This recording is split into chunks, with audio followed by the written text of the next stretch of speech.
The forbidden chemicals the U.S. government ignored for decades. The war on your plate. Stop what you're doing. Put down that fork. If you're eating while watching this, what I'm about to show you might make you vomit.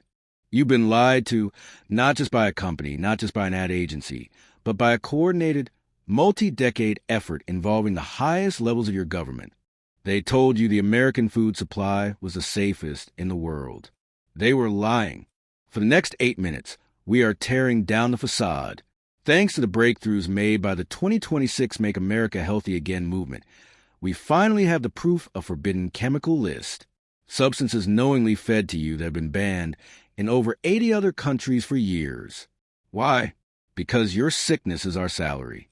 Over this part of the series, we are going deep. We are going to dismantle the great deception brick by brick. We are covering the forbidden chemicals the U.S. government ignored for decades. Here is how the betrayal unfolds step by step.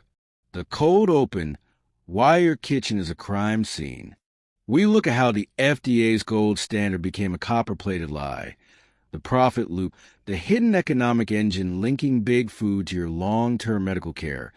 The silent bans, why 80 allied. Nations ban ingredients that are essential to the U.S. diet, the MAHA pantry audit. We identify the exact forbidden list in your cabinets right now. The societal decay. How chemical poisoning is causing the total collapse of American cognition. The final blow. The collapse of trust and the biological betrayal of a generation.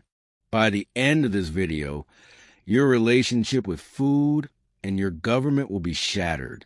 Staying silent after this isn't just ignorant, it's suicide. The cold open. Your kitchen is a crime scene. Take a look at your pantry. Go ahead. Open the door. You see breakfast. You see convenience. You see a quick snack for your kids. You're wrong. What you're actually looking at is a chemical landfill designed by Ivy League chemists and approved by bureaucrats who haven't stepped foot in a grocery store since 1998. You've been told for decades that the FDA is the gold standard of safety. That's the first lie. The second lie, that your declining health is just part of getting older. In 2026, the mom movement pulled back the curtain, but most of you are still staring at the fabric. While 80 other countries, nations we call allies, have banned these substances as known toxins, the U.S. government has spent 40 years inviting them to your dinner table. Why? Because a healthy citizen is a financial dead end. The profit loop, the great deception. Let's talk about the profit loop. It's a closed-circuit system of human misery. Company A manufactures a breakfast tart loaded with Red 40 and titanium dioxide, chemicals linked to neurological decay and DNA damage. Company B, owned by the same private equity firm, manufactures the ADHD medication your child now needs because they can't sit still. Company C manages a long-term care facility where you'll spend your final, bankrupt years treating the metabolic syndrome that started with that tart. It is a masterpiece of economic engineering. If you're already angry, wait until you see what the data says about your own family's blood work. Do you really think that unexplained fatigue is just stress? The U.S. government isn't ignoring these chemicals. They are protecting them. They aren't slow, they are efficient. Every banned dye in Europe that remains gras, generally recognized as safe, in America is a dividend payment for a lobbyist. The silent bans, the 80-country gap. In Italy, they use beet juice to color their snacks. In the UK, they use paprika. In America, we use petroleum. Why is your macaroni and cheese a shade of orange that doesn't exist in nature? Because yellow 5 and yellow 6 are cheaper than real food. But the cost isn't reflected at the checkout counter. It's reflected in the skyrocketing rates of early-onset colorectal cancer in adults under 40. We are the only developed nation where life expectancy is retreating.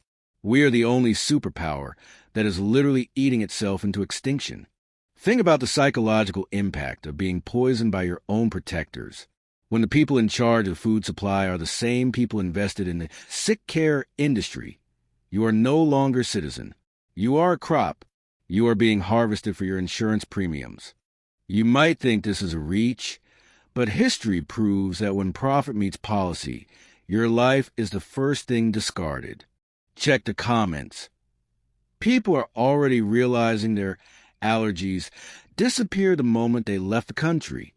The MAHA audit, the forbidden list. Let's look at potassium bromate. It's in your bread. It makes the dough fluffier. It's also a known carcinogen banned in Brazil, Canada, the EU, and China. Yes, even China won't feed it to their people. But in America, it's essential for the supply chain. What about azotocarbonamide, the yoga mat chemical in your sandwich buns? While the rest of the world looked at the data and recoiled in horror, the U.S. government looked at the data and asked for a larger campaign contribution. This isn't an accident. It's a controlled demolition of the American physique. If you're 45 years old today, you are the first generation to be a lifelong laboratory experiment for the ultra-processed era. You were the beta test. And the results are in, we are fatter, sicker, and more depressed than any civilization in human history. And we paid for privilege. Pause this video. Look at the ingredients on the bread in your kitchen right now.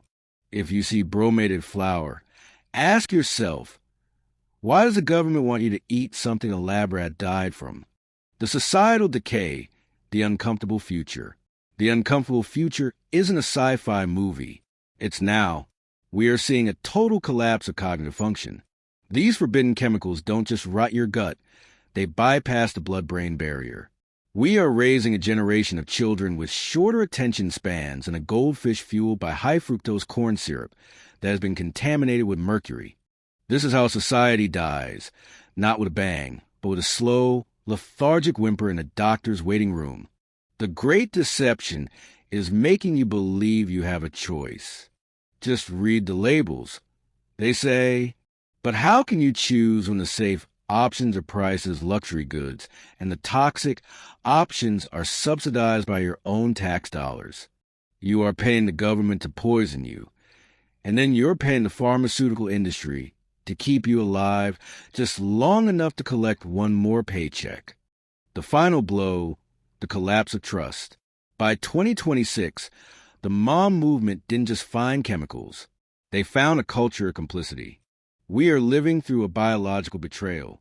The institutions you were taught to respect, the ones your parents trusted, have been hollowed out and replaced by a revolving door of corporate executives. They don't want you dead. Dead people don't buy insulin. They want you managed. They want you in that sweet spot of chronic illness where you're too tired to protest, but too scared to stop working. The forbidden chemicals are the chains of a modern invisible slavery. You are being forced into a labor camp.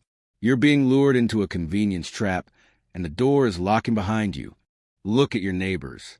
Look at your family. Look in the mirror. Do you see a thriving human being, or do you see a biological asset being depreciated in real time? The truth is they've known about the ban list for 40 years. They watched the data. They saw the tumors. They saw the neurological decline, and they chose the money every single time. The final question.